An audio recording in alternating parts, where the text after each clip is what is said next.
是在地新闻，继续来看嘉义县的六卡乡有一个75岁姓谢的村长，做村长做49年，搁差1年就满50年了。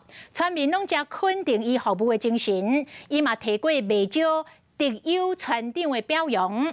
这位75岁老村长，这届要拼13连霸。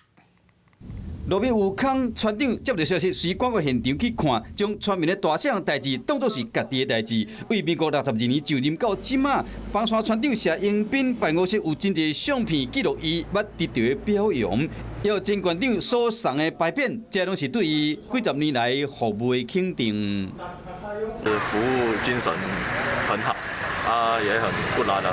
袂歹啦，嘛有人好，嘛有人嫌。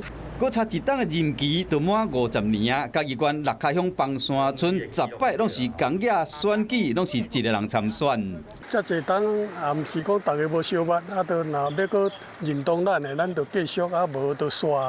做12届村长，年底选战，伊想要争取连任，对手是社区的理事长。因为我认为讲安尼40几年吼，咱邦山无啥物重大的改变，安尼不如咱就出来选看卖啊咧。